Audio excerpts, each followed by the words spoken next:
tema hoy es avivamiento. Necesitamos un avivamiento. Necesitamos un despertar.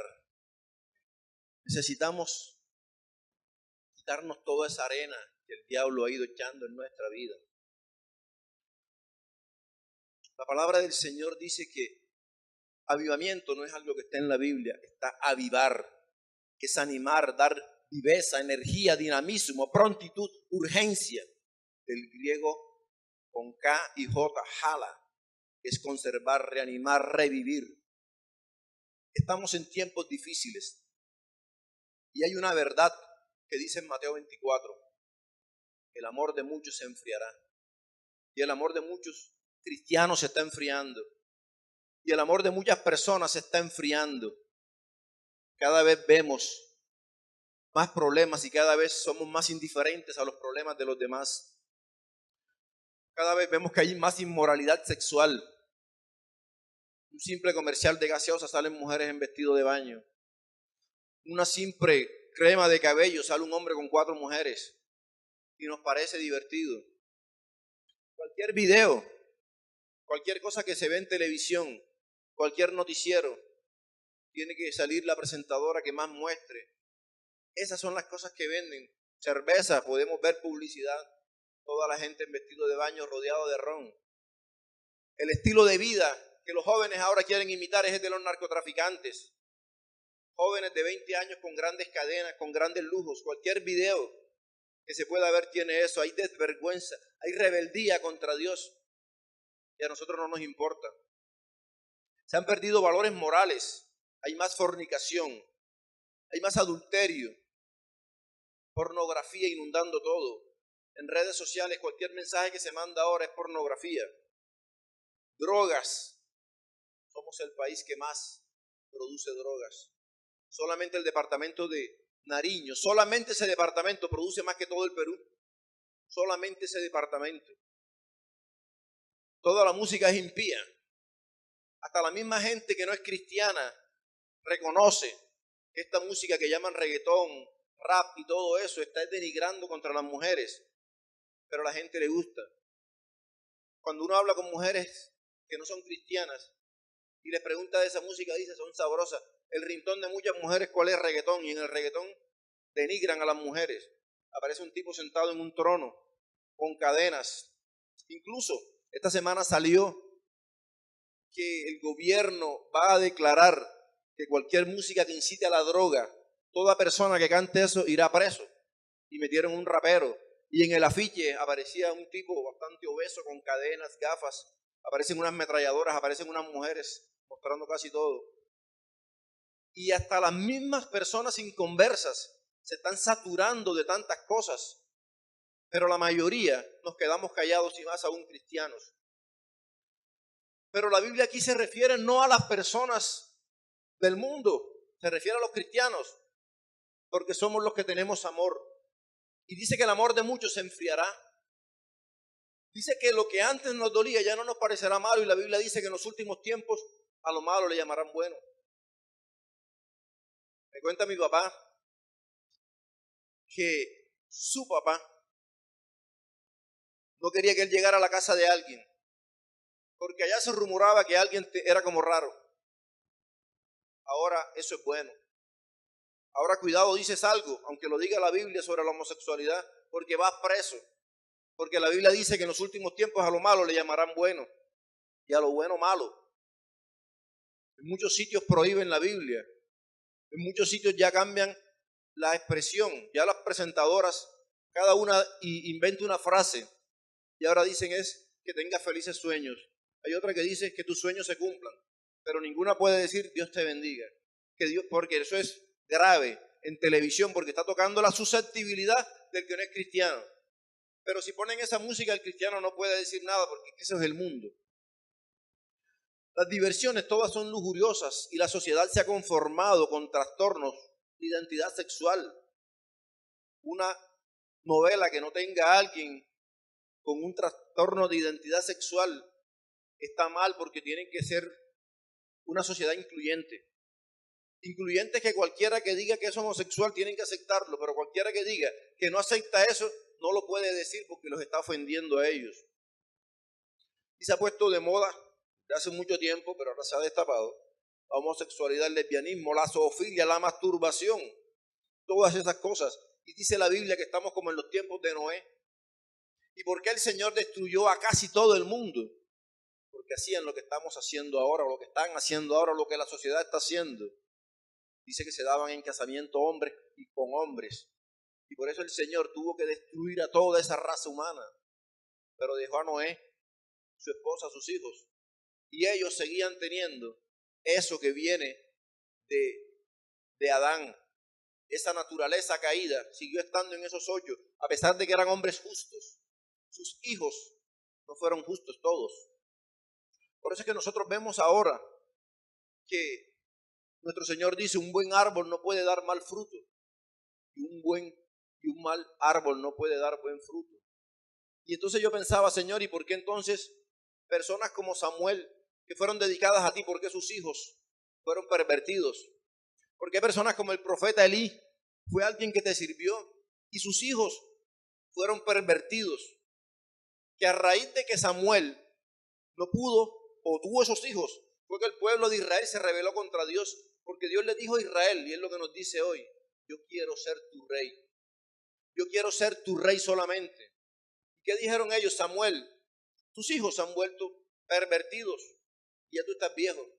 Nosotros queremos un rey que nos gobierne. Nosotros queremos ser como los demás que tienen un rey.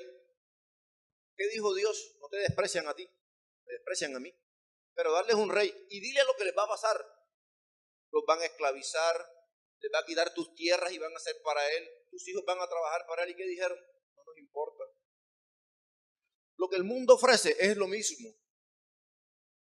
Me puse a ver en Facebook ayer una cuestión que me pareció interesante. Alguien entrevistaba a las personas y le decía, ¿tú crees en Dios? No, yo no creo. ¿Tú crees en el infierno? Yo no creo. ¿Cómo crees que vives tú? ¿Has mentido? Sí, yo he mentido. ¿Has robado? También. ¿Has mirado con lujuria a una mujer? Le preguntaban a una mujer, a un hombre, y el hombre decía, sí, la he visto. Y le preguntaban a la mujer y ella decía, no, es que ella es lesbiana, pero sí mira a las mujeres con lujuria. Y le dijeron, si eres fornicario, si eres adúltero, si eres ladrón y todo, ¿a dónde crees que irías si te mueres ahora? Al infierno. Y muchos decían que no les importaba, otros decían que sí. Entonces la sociedad, aunque diga que no cree en Dios, cuando son confrontados con la palabra de Dios, comienzan a pensarlo. Porque muchas veces no se detienen. Pero aún toda esa gente, los ponqueros que tenían esas cosas aquí, cuando comenzaron a decirle, tú haces todo esto, ¿a dónde crees que irías? Él decía, al infierno. ¿Y te gustaría? No, no me gustaría. ¿Tienes Biblia? Sí, léela. Y las personas decían que le iban a leer. ¿Qué está faltando a las personas? Tener una confrontación con la palabra de Dios.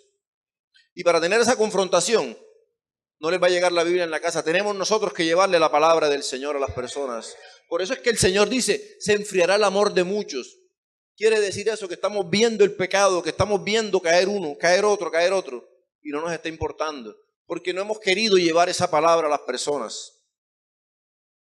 Hermosos son los pies de aquellos que anuncian el Evangelio, dice la palabra del Señor.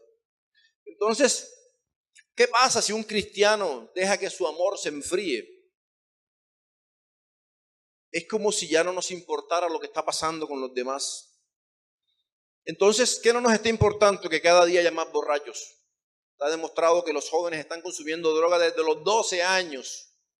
Y aquí en Colombia era un país productor, no consumidor, y ahora este país es consumidor también. Y en cualquier parte donde lo muestren, están mostrando que hay más borrachos, más drogadictos, más embarazos juveniles. Están mostrando que hay jóvenes en las calles abandonados, muertes violentas, hijos que se rebelan contra los padres. Yo he tenido en consulta jóvenes de 12 años que la mamá dice, ya él no va al colegio, dijo que no iba y no lo puedo obligar. La mamá le dice algo y le pegan en la cara delante de mí, de 12 años. Cuando antes el papá cogía una chancleta, cogía un cinturón, pero no, ahora la sociedad dice que no se puede porque lo traumatizas. Pero si él consume droga, entonces no pasa nada. Pero si tú le pegas, ahí sí se va a traumatizar.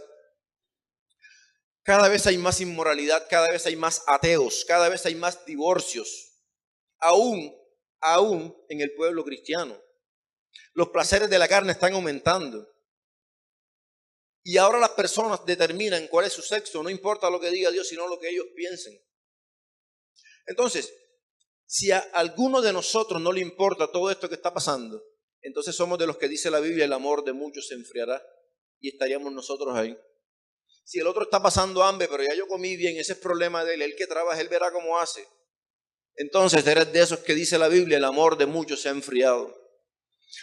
Pero cuando la Biblia nos dice algo importante, y ahorita se los voy a decir, ¿qué pasa si nosotros nos enfriamos?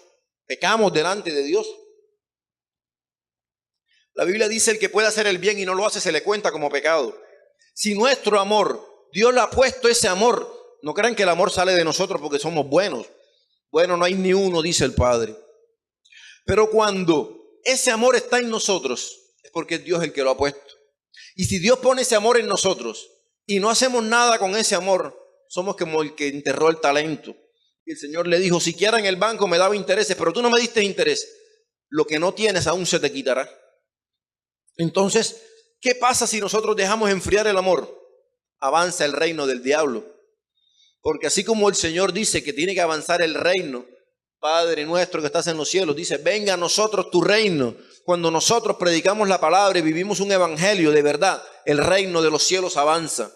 Somos embajadores del reino. Somos príncipes. Somos herederos, coherederos con Cristo, dice la palabra del Señor. Somos nación santa, pueblo escogido, real sacerdocio.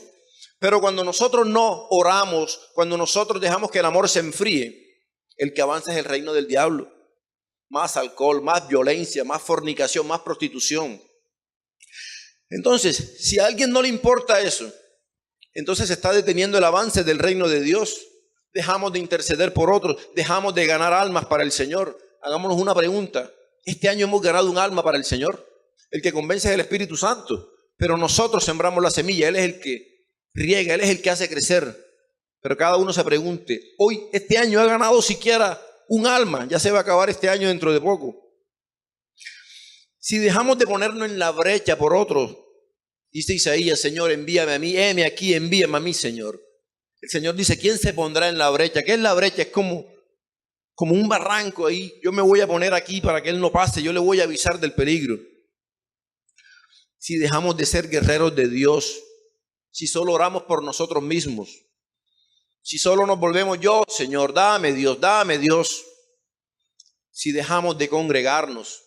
La Biblia dice, no dejando de congregarse como tienen algunos por costumbre, y más en estos tiempos, cuando el final se acerca. O sea que el Señor está diciendo que el fin ya está cerca. Y que con más razón tenemos que congregarnos nosotros. Y varias personas dejan de congregarse. Y hablábamos con alguien en estos días y decía, pero yo sé que yo no estoy viniendo, pero yo estoy bien con el Señor. 2 personas ayer me dijeron así. Yo no estoy viniendo, pero yo sigo bien con el Señor. Yo no voy a la iglesia, pero yo estoy bien con Él. Preguntémosle al Espíritu Santo si eso es cierto. Si dejar de ir a la casa del Señor. El Señor Jesucristo enseñaba en los montes, en las colinas, pero en las sinagogas también enseñaba. Entonces, tenemos que congregarnos, porque es que allí vamos a estimularnos unos a otros, a animarnos. Dice que el que está fuerte en la fe ayuda al que está débil. Pero si tú estás fuerte en la fe y no te congregas, ¿qué va a decir el débil?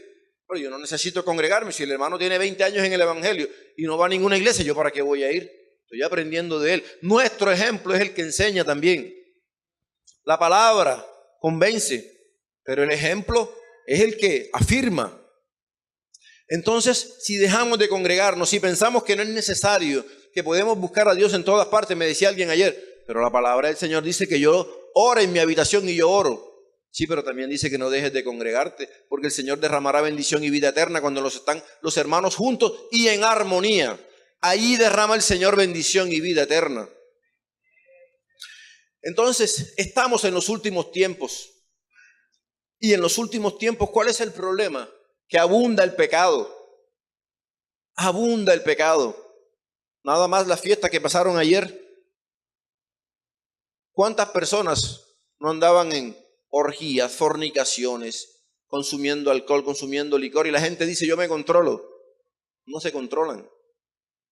Ayer estábamos cerca de aquí de Magangué y estaba todo lleno, todas las tabernas, todas las cosas llenas. Hay plata y la gente dice que la situación está difícil. Pero en estos días el que no tiene empeña. Pero total tiene que tomar, porque es que así ellos pueden llenar el vacío que tienen. Pero nosotros tenemos un Cristo que llena todo vacío. Nosotros tenemos un Espíritu Santo que todo lo llena. La gloria sea para Dios.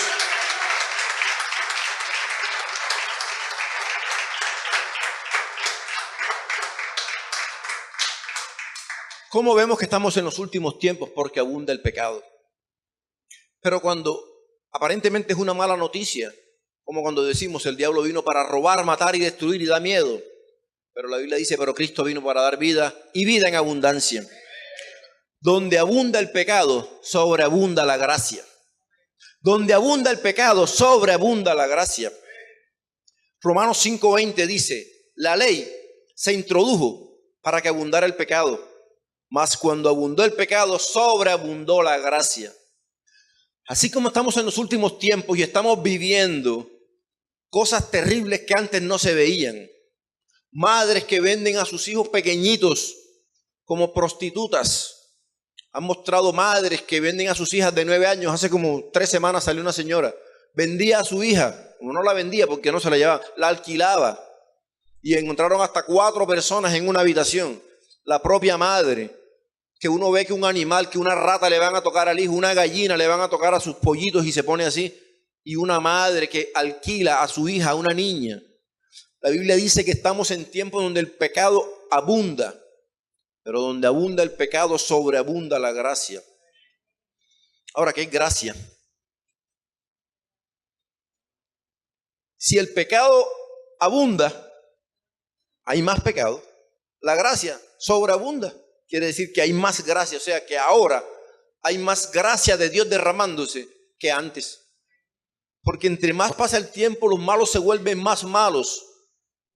Pero la gracia de Dios alcanza más personas. Hagamos un resumen. Tiempos finales son estos. Hay más pecado, pero hay más gracia. ¿Qué es esa gracia? Es el Espíritu Santo trayendo convencimiento a más personas, llevándonos al arrepentimiento, llevándonos al convencimiento de culpa. El Espíritu Santo es el que convence de justicia, juicio y pecado. Ahora el Espíritu Santo está convenciendo a más personas que acepten a Cristo, que sean hombres que estudian la palabra, que haya más personas que tengan deseo de hacer la voluntad de Dios, que haya más bautismo en el Espíritu Santo y que haya más llenura del Espíritu Santo, que son cosas diferentes. Hay cristianos que pueden vivir toda una vida con el bautismo en agua, habiendo aceptado a Jesucristo sinceramente. Porque nadie puede aceptar a Cristo si el Espíritu Santo no lo convence. Y cuando el Espíritu Santo convence a alguien, vive dentro de esa persona. Pero Dios, además de vivir en esa persona, quiere llenarlo y son cosas diferentes. Yo puedo comprar una casa y tener esa casa abandonada y es mía. Es mi casa, nadie la toca, es mía, pero no vivo en ella. O si vivo la tengo descuidada. Pero yo puedo tener una casa y yo puedo tenerla en las mejores condiciones, con todos los lujos, y ambas son mías. Nosotros somos propiedad del Espíritu Santo cuando aceptamos a Jesucristo. Pero una cosa es que nosotros seamos su propiedad y otra cosa es que Él se manifiesta a través de nosotros. Son cosas diferentes. ¿Qué quiere hacer Dios con nuestra vida? Quiere impactar al mundo. Y al final vamos a hablar y les voy a poner ejemplos que ustedes podrán ver. Entonces, nosotros tenemos que entender que el Espíritu Santo quiere llenar y está llenando más personas ahora que en Pentecostés. Entonces Pentecostés era una fiesta judía, es una fiesta judía, pero para nosotros los cristianos dejó de ser una fiesta judía y vino a ser el momento a partir del cual el Espíritu Santo llegó libremente a toda persona que creyera. Antes el Espíritu Santo venía sobre determinadas personas.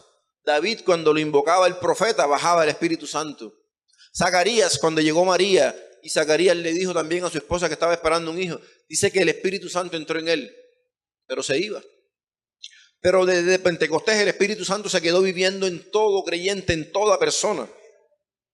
Pero hay personas que tienen miedo del Espíritu Santo. Hay personas que tienen miedo de la responsabilidad que es tener dentro el Espíritu Santo. Pero Él no nos va a dar más de lo que podemos soportar. Él no nos va a pedir lo que no podemos hacer. El Espíritu Santo es el que nos va a llevar a una vida de oración. Y eso es lo más importante como cristiano. una vida de oración. Y si Él nos lleva a una vida de oración, nos lleva a una vida de adoración. Ahora, ¿qué es ser adoradores?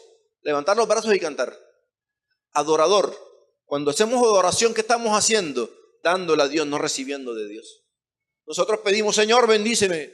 Señor, prospérame. Señor, susténtame. Señor, cuando nosotros adoramos, somos nosotros los que le damos a Dios. No esperamos que Dios nos dé. Abrimos la boca. Dejamos el temor. Nos deleitamos en darle al Señor. El apóstol Pablo dijo, es mejor dar que recibir. Entonces, adorador es aquel que busca agradar a Dios, no a nosotros mismos. A veces cantamos la canción o la adoración con la que mejor se oye mi voz, con la que me relajo. Cuando nosotros adoramos aquí, pero adoramos en la calle también. No solo cantando, no solo abriendo la boca, sino con la forma en que vivimos. Una forma que honre a Dios es una vida que adora a Dios. Adoración es dar, adoración es agradar a Dios. Y cuando hablamos de avivamiento, que es el tema de hoy, tenemos que entender que no es algo que viene de nosotros, sino de Dios.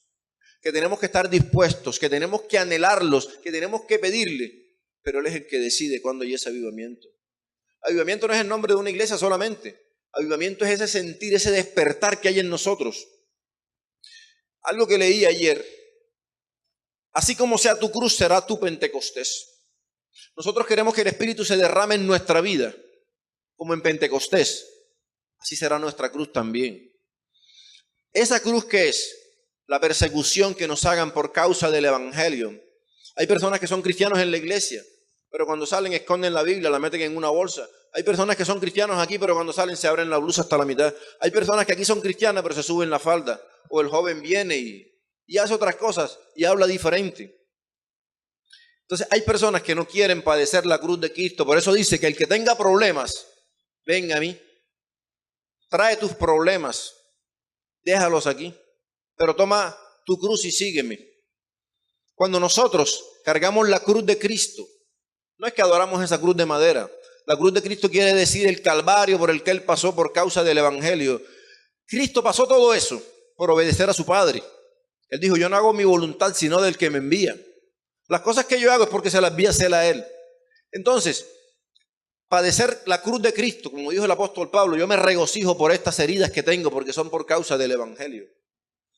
Esa cruz, esa herida, esa cicatriz no es la que se hace en Semana Santa el tipo que se da con un látigo y camina y sube Monserrate de rodillas y se pela la rodilla. Esa no es la cruz que Él quiere. La cruz que Él quiere es morir a nuestro ego. La cruz que Él quiere es morir a nuestros deseos de la carne. ¿Qué dice la carne para que te vas a levantar el domingo? Tú trabajas toda la semana, descansa, bebe. Como el hombre que el Señor le dijo, necio, hoy vienen por tu vida, descansa alma mía y bebe. Entonces, adoración es el fuego en el altar cada día. Hay una adoración de Juan Carlos Alvarado que dice, el fuego en el altar no se apagará. Cada mañana llevaré la leña a tu altar, oh Dios. Mi vida entregaré como una ofrenda para ti. Dios no va a derramar su Espíritu Santo donde no hay sacrificio. Y no estoy hablando del sacrificio físico, de nuevo les digo. Estoy hablando del sacrificio de morir a nuestra carne. El hombre que mira con lujuria a la vecina y se deleita en mirarla, ¿qué es morir a la carne? Es decir, no la voy a mirar. La primera mirada no es la que daña, es la segunda. Uno puede mirar y se puede encontrar con algo. Uno no tiene la culpa de qué va a pasar delante, pero sí tiene la culpa de lo que vuelve a mirar. Cuando uno vuelve a ver, cuando uno vuelve a mirar, cuando uno se deleita, ahí sí soy culpable. Ahí sí somos culpables. Un hombre que ve a una mujer con las piernas abiertas y pasa los ojos, bueno, no es culpable. Pero si se detiene y se deleita, ahí sí es culpable. Si comienza a pensar en algo, el enemigo nos manda pensamientos de lujuria, de deseos de robar, de deseos de hacer daño, de deseos de vengarnos. Pero ese primer pensamiento, de él no somos culpables, pero del segundo sí. Entonces, eso es morir a la carne, eso es cargar la cruz, ese es el sacrificio sobre el cual el Señor va a derramar. Acuérdense, cuando estaba Elías, el Señor derramó fuego sobre el altar que hizo Elías. Un altar con manos santas. ¿Por qué en el otro altar no cayó? Porque no adoraban a Dios sino a Baal. Nosotros podemos decir, yo estoy orando, pasé toda la noche en vela, pero después de orar tenemos malos pensamientos, salimos con grosería con la familia, peleamos, pero después toda la noche anterior estuvimos orando. Esa oración no fue para Dios, esa oración fue para nuestra carne, para sentirnos bien con nosotros mismos y decir, ya yo oré, ya yo soy salvo, ahora sí yo hago lo que yo quiera.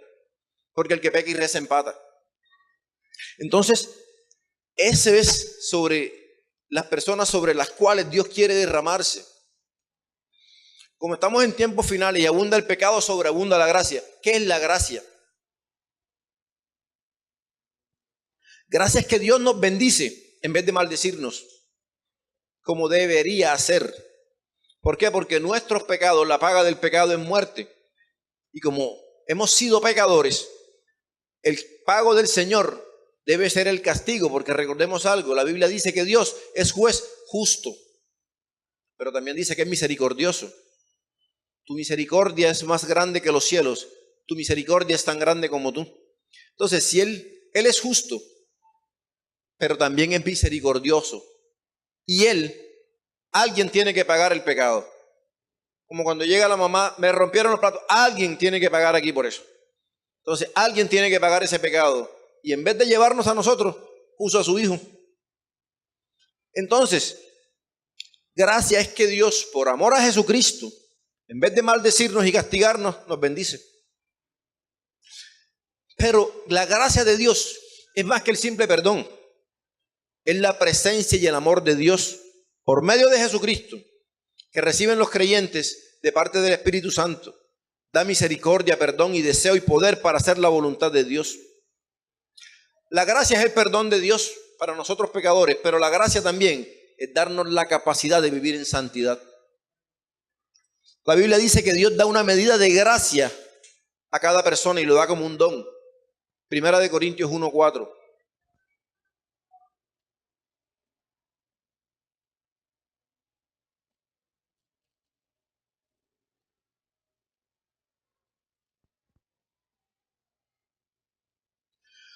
La palabra del Señor dice en 1 Corintios 1:4. Gracias doy a mi Dios siempre por vosotros, por la gracia de Dios que os fue dada en Cristo Jesús. La gracia es una medida que Dios nos da de parte de Cristo a cada uno de nosotros. Eso es gracia.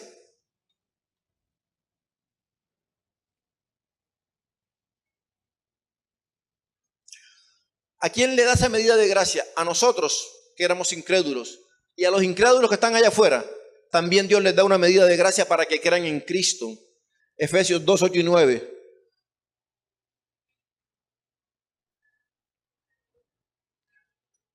Porque por gracia sois salvos. Por gracia sois salvos, por medio de la fe. Y eso no de vosotros, pues es don de Dios. O sea que si nosotros somos salvos es porque hemos creído en Cristo. Y si creímos en Cristo es porque Dios fue el que puso esa medida de fe en cada uno de nosotros. No por obras, para que nadie se gloríe. O sea que la salvación no es porque el que más ayude, el que más dé ofrenda, el que más diezme, el que más haga esto o lo otro. La gracia, la salvación es por fe y esto es de Dios. Entonces, ¿qué produce la gracia? Produce arrepentimiento y produce fe. Hechos 2:38. ¿Qué dijo el apóstol Pedro? Arrepentíos y bautícese cada uno en el nombre de Jesucristo nuestro Señor para perdón de pecados y recibiréis el don del Espíritu Santo. Entonces, Hechos 2:38 nos está diciendo que esa gracia de Dios produce que nosotros nos arrepintamos de nuestro pecado. El Espíritu Santo produce en cada uno de nosotros la capacidad para responder a Dios. O sea que si cada uno de nosotros o alguno de nosotros que no responda a Dios, no le puede echar la culpa a Dios, porque Él nos da una medida de gracia que nos alcanza para responder al llamado de Dios. Y si alguien no viene a Dios es porque no quiere. Porque si no fuera así, diríamos, Dios es injusto, a este le dio creer y a este le dio no creer. Los que piensan en la teoría de la predeterminación, ya Él está predestinado, ya Él es salvo y Él puede hacer lo que quiera, salvo siempre salvo, que es una herejía, porque ellos dicen, si ya yo soy salvo puedo hacer lo que quiera. Ellos dicen que han sido escogidos y pueden hacer lo que quiera, que no se van a perder. Dios da una medida de gracia y cada quien con su medida de gracia decide si cree o no, aún el inconverso. Se recibe aparte de eso una gracia adicional para que seamos regenerados, quiere decir nacidos de nuevo, como dijo Juan capítulo 3, por el Espíritu Santo. Y después de haber recibido al Espíritu Santo, entonces viene la llenura del Espíritu Santo. Pero aparte de eso, se recibe una gracia cada día, para vivir en santidad y resistir al pecado. Romanos 8:13.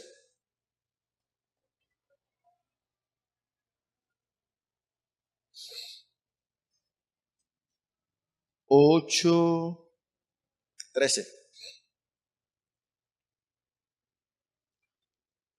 Porque si vivís conforme a la carne, moriréis. Mas si por el Espíritu hacéis morir las obras de la carne, viviréis. O sea que si nosotros hacemos morir las obras de la carne, es por el Espíritu de Dios. O sea que cada día Él nos sigue dando gracia. Primero nos dio una gracia que nos perdonaba. Segundo nos da una gracia que nos permite aceptar a Cristo. Y tercero nos da una gracia para vivir en santidad cada día y hacer morir las obras de la carne. O sea que aquel cristiano que aceptó a Jesucristo y está cayendo en pecado y está cayendo y se está acostumbrando al pecado, no le puede echar la culpa a Dios porque Dios le da la capacidad cada día para resistir ese pecado. Cuando nosotros recibimos esa gracia, nos da la capacidad de buscar agradar a Dios. Primera de Corintios 15:10 dice, pero por la gracia de Dios soy lo que soy. Ustedes, cada uno y yo, somos lo que somos por la gracia de Dios. Y su gracia no ha sido en vano para conmigo. Antes he trabajado más que ellos, pero no yo, sino la gracia de Dios conmigo. Entonces Dios nos sigue dando gracia para que nosotros tengamos esa fuerza, esa capacidad de estar en santidad. Porque Filipenses 2:13 dice, la gracia de Dios produce el querer como el hacer por su buena voluntad. Pone en nosotros el querer hacer las cosas y el hacer las cosas. Muchos cristianos se quedan en los buenos deseos. Yo quiero servirle al Señor. Esta mañana yo meditaba en esa palabra y me acordé de un amigo que me dijo que se formó en una iglesia que estudiaban mucho, que llegaron a considerarlo casi un maestro.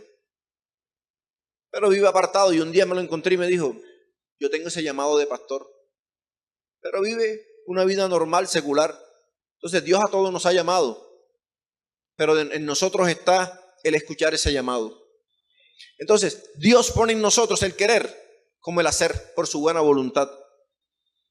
Todos nosotros, cada uno de ustedes que está en esa silla, los que están de pie y yo, todos hemos recibido del Señor la capacidad de responder a ese llamado, a ese ministerio. Porque Dios tiene un ministerio para cada uno de nosotros. Entremos en materia ahora con el avivamiento. Es dar viveza, energía, dinamismo. Avivar viene del griego que es reanimar, revivir, resucitar, conservar. Segunda de Timoteo 1:6 dice, por lo cual te aconsejo que avives el fuego del don de Dios que está en ti por la imposición de mis manos. Pablo le dice a Timoteo, te aconsejo que avives el fuego. Eso es avivar. Cuando estamos pidiendo un avivamiento, estamos pidiendo que ese fuego que está en nosotros no se apague, sino que crezca, que se encienda. La gente a veces piensa que avivamiento es que va a haber sanidades, todo el mundo se sana, los cojos, los ciegos, los sordos, todos se sanan.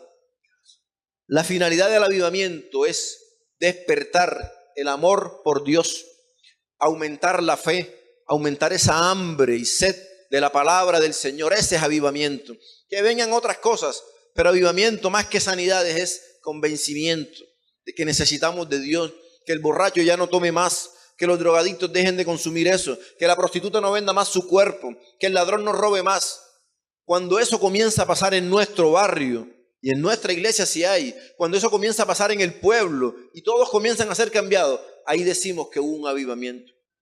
Avivamiento no es solamente una iglesia gritando y brincando, es que eso se vea en la sociedad, que la iglesia impacta a la sociedad y comenzamos a ver que eso comienza a cambiar.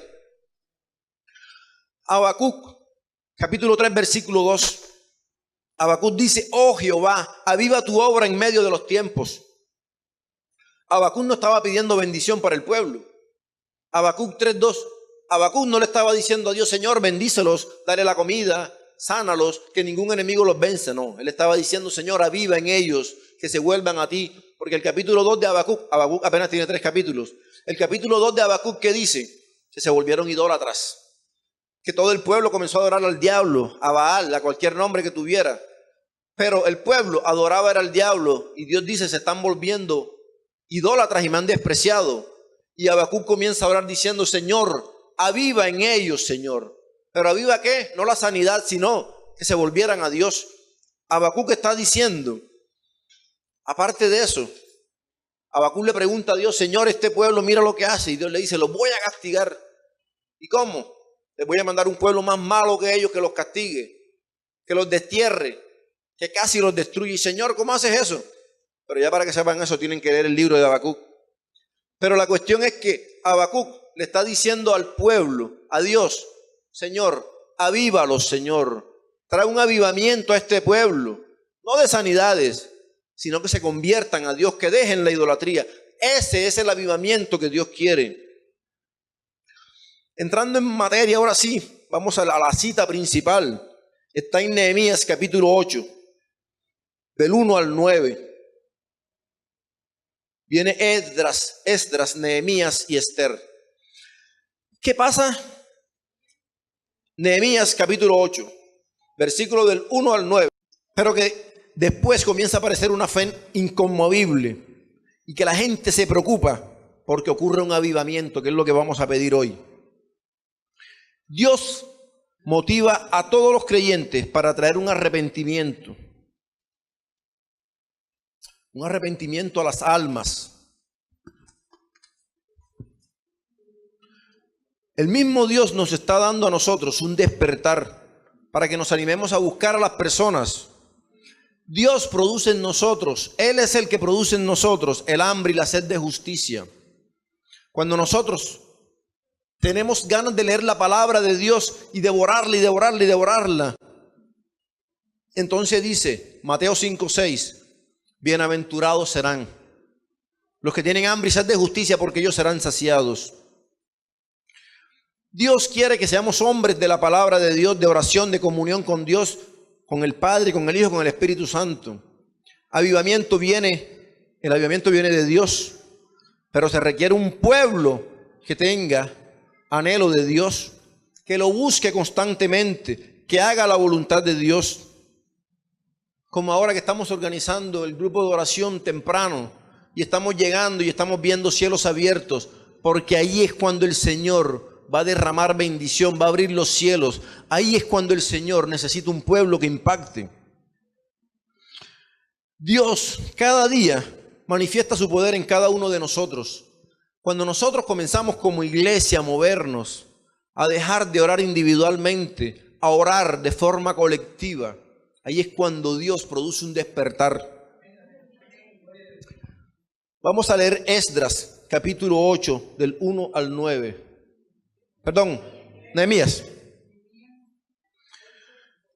Dice, Esdras lee la ley al pueblo. La palabra del Señor dice, viendo el mes séptimo, los hijos de Israel estaban en sus ciudades, y se juntó todo el pueblo como un solo hombre en la plaza, que está delante de la puerta de las aguas, y dijeron a Esdras, el escriba. Esdras era el escriba, Nehemías el sacerdote. Esdras es el que le lee al pueblo. Esdras el escriba le dijeron que trajese el libro de la ley de Moisés, la cual Jehová había dado a Israel. El sacerdote Esdras trajo la ley delante de la congregación. Hoy nosotros somos la congregación. Allá el pueblo era todo el país, en cada ciudad, pero los que vivían ahí, todos llegaron a ese sitio. El sacerdote Esdras trajo la ley delante de la congregación, así de hombres como de mujeres, y de todos los que podían entender, el primer día del mes séptimo. Y leyó el libro delante de la plaza que está delante de la puerta de las aguas, desde el alba hasta el mediodía. O sea que más o menos él estaba leyendo el libro 6 horas cada día durante 7 días. Desde el alba, 5 o 6 de la mañana hasta el mediodía, él leía toda la palabra y la gente junta escuchando la palabra. Leyó el libro delante de la plaza que está delante de la puerta de las aguas, desde el alba hasta el mediodía, en presencia de hombres y de mujeres y de todos los que podían entender. Y los oídos de todo el pueblo estaban atentos al libro de la ley. Y el escriba Esdras estaba sobre un púlpito de madera que habían hecho para ello. Y junto a él estaban Matatías, Semananías, Urías, Hilcías y Maasías, y a su mano derecha, y a su mano izquierda Pedaías, Misael, Malquías, Asum, Asbadana, Zacarías y Mesulán. Abrió pues Esdras el libro a ojos de todo el pueblo, porque estaba más alto que todo el pueblo, y cuando lo abrió, todo el pueblo estaba atento. Bendijo entonces Esdras a Jehová Dios grande, y todo el pueblo respondió amén, amén, alzando sus manos, y se humillaron y adoraron a Jehová, inclinados a tierra. Los levitas Jesúa, Bani, Serebías, Jamín, Acub, Sabetai, Odías, Maasías, Kelita, Azarías, Josabet, Anán y Pelaía hacían entender al pueblo la ley, y el pueblo estaba atento en su lugar. Y leían en el libro de la ley de Dios claramente, y ponían el sentido de modo que entendiesen la lectura. Nehemías el gobernador y el sacerdote Esdras, escriba, y los levitas que hacían entender al pueblo dijeron a todo el pueblo: día santo es a Jehová nuestro Dios. No os entristezcáis ni lloréis, porque todo el pueblo lloraba oyendo las palabras de la ley. ¿Qué quiere decir todo esto? Cuando estos pueblos que formaban Israel y Judá, Abraham, Isaac, Jacob, tienen 12 hijos, cada hijo forma una tribu, 12 tribus formaban Israel. Cuando ellos se separan por el pecado que vino en Salomón, cuando ellos se separan, 10 tribus al norte forman Israel y 2 tribus al sur forman Judá. Cuando estos pueblos comenzaron a volverse idólatras, despreciaron a Dios, Dios les advirtió que los iba a castigar. No le hicieron caso. Dios les mandó pueblos, ejércitos más fuertes que los destruyeron. Y los poquitos que quedaron se los llevaron presos para Babilonia y para Persia. O sea que prácticamente en el pueblo quedaron fue los más pobres ahí, los mendigos. Pero el resto de la gente murió y unos poquitos que quedaron se los llevaron como esclavos. Cuando esa gente regresa, ya 70 años después, ya ellos no hablaban ese idioma. Ellos hablaban, era arameo, ya no hablaban hebreo. Cuando van a leer acá, ellos no entienden la palabra, porque la palabra está en hebreo. ¿Qué hizo Esdras? Tradujeron el libro al arameo para que ellos lo entendieran. Y el pueblo no conocía prácticamente al Señor. Entonces vino Esdras y Nehemías y organizaron a todo el pueblo, buscaron el libro de la ley y comenzaron a explicárselos al pueblo. Durante 7 días completicos, 6 horas cada día, ellos le explicaban la ley a las personas. Primero ellos comenzaron a alegrarse porque entendían la palabra.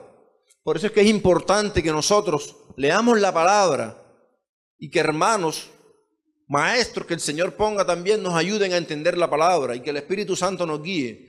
Cuando ellos comenzaron a explicarle al pueblo, el pueblo comenzó a alegrarse, pero después comenzaron a llorar. Y por eso Él le dice, no lloren. ¿Por qué lloraban? Porque cuando la palabra entra en nuestro corazón, hace reconocer que somos pecadores. Si nosotros leemos la palabra del Señor, si nosotros oramos, si nosotros venimos a una congregación y salimos con el mismo ánimo, esa palabra no hizo efecto en nosotros.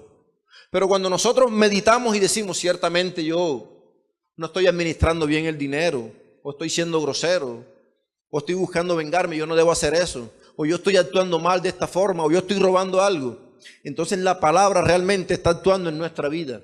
Y cuando el pueblo comenzaron a explicarle la palabra, comenzaron a llorar.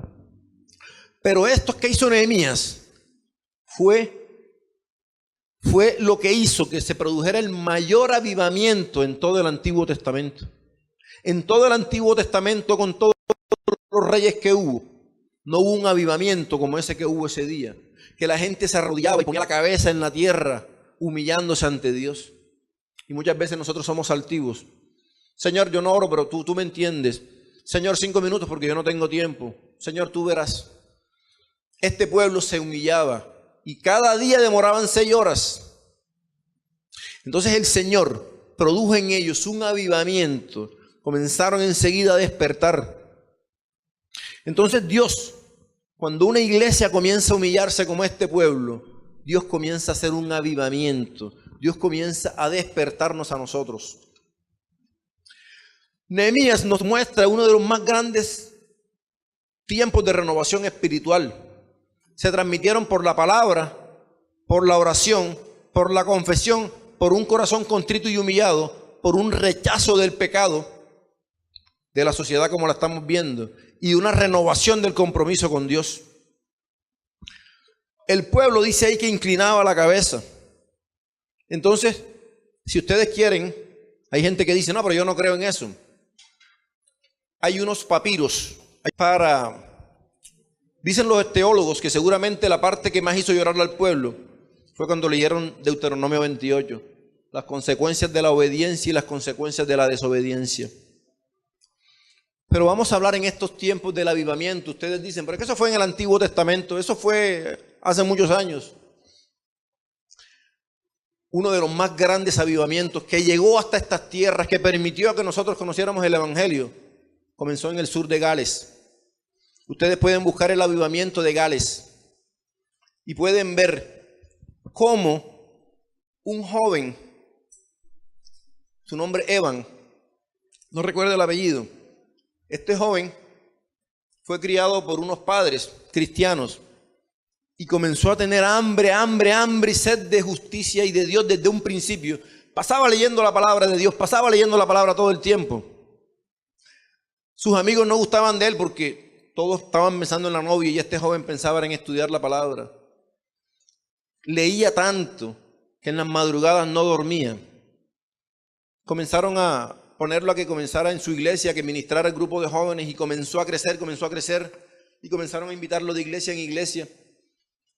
Y este joven, Dios a través de este joven, hizo un avivamiento tan grande que estando en Gales, ustedes saben que el príncipe Carlos es el príncipe de Gales, eso está en Inglaterra, hubo un avivamiento tan grande que venía gente de Rusia a esas iglesias, venía gente de Europa, venía gente de Estados Unidos, porque querían conocer del avivamiento. ¿Y qué era lo que más predicaba él? Santidad. ¿Qué era lo que más predicaba él? Que necesitamos al Espíritu Santo. Y este joven, dicen, ustedes pueden buscar en un libro que se llama Los Generales de Cristo, y hablan de este joven, las personas que lo conocieron. Los periódicos hablaban de que pasaba algo ahí de las sanidades que habían. Y en Estados Unidos alguien comenzó a escuchar de eso y le mandó cartas y le dijo, ore por nosotros. Y comenzaron a ponerse en contacto y él dijo, ya estoy orando por ustedes. Y llegó el avivamiento a Estados Unidos. Y ustedes pueden buscar en internet, se llama el avivamiento de la calle Azusa. Alguien lo recogió y se lo llevó para su casa, quédate aquí. Y comenzaron a orar. Y fue tan fuerte que le dijo, quédate. Y la gente comenzó a llegar y la casa no alcanzó y compraron otra casa. Y comenzó a llegar la gente y tuvieron que comprar un edificio que lo usaban como un establo, como una bodega. Y se llama, en la calle Azusa se llama. Y eso impactó tanto que se ha calculado que de ahí, a raíz de ahí, los convertidos son como 600 millones de personas. Porque eso fue en el año 1909. Después que ocurre en Gales, mandan personas acá misioneras y vienen para acá a Estados Unidos. Había servicios 3 veces al día. A veces había hasta 1000 personas. 7 días a la semana había servicios ahí. Y eso lleno, dicen que las paredes estaban llenas de muletas de la gente que llegaba. Y había tanto avivamiento que también había sanidades. Entonces, ¿qué es lo importante? Parecen cosas increíbles, pero pueden buscarlo. Hay recortes de periódicos, de todas esas cosas, de cómo esos avivamientos. Dicen que en los tiempos modernos han sido los 2 grandes avivamientos que han existido. ¿Y cuál es la conclusión de ellos? Que un avivamiento no es solamente para la iglesia. Un avivamiento es para para cambiar, impactar a la sociedad. Mencionan un pueblo donde estaba este muchacho en el sur de Gales. Tenía 3,000 personas y en el culto había 1,000 personas. Venían de afuera, de todas partes venían. Se quedaban 2 horas antes porque eso se llenaba y no cabía la gente. Dicen que en el pueblo los caballos tuvieron que hacerle un entrenamiento. Era un pueblo minero y tuvieron que reentrenar a los caballos porque los mineros se convirtieron. Y antes los caballos respondían a órdenes, pero con vulgaridades. Y cuando se convirtieron a Cristo ya ellos no decían eso, tuvieron que entrenar los caballos para que obedecieran a las nuevas palabras. Ya los bares cerraron. Entonces, eso es lo que nosotros tenemos que buscar. Y allá en la calle Azusa, ellos tenían cinco puntos principales. Primero, que la justificación es por fe. Quiere decir que nuestros pecados son borrados, no por nuestras buenas obras, sino por la fe en Cristo. Segundo, santificación como obra concreta de la gracia. Si la gracia está en mí, yo tengo que vivir en santidad. Si yo no vivo en santidad es porque no estoy dejando que esa gracia actúe en mí. Tercero, bautismo en el Espíritu Santo. ¿Cómo se manifiesta el Espíritu Santo? El hablar en lenguas. No quiere decir que la persona todo el tiempo tiene que hablar en lenguas, pero por lo menos la primera vez tiene que hablar en lenguas. Esa es la manifestación visible. Así el resto del tiempo no vuelve a hablar. Cuarto, sanidad que viene de Dios. Comienza a haber sanidad en la iglesia. Y 5, arrebatamiento personal en la segunda venida de Jesucristo. Esa es la esperanza. El que no cree en la venida de Cristo no está creyendo en Dios. Entonces, los invito para que oremos, para que Dios traiga ese avivamiento que estamos necesitando. No solo nosotros, sino este pueblo. Este pueblo que está viviendo en idolatría. Este pueblo que está viviendo en corrupción. Este pueblo que está viviendo en inmoralidad. ¿Qué está esperando? Una iglesia que se levante.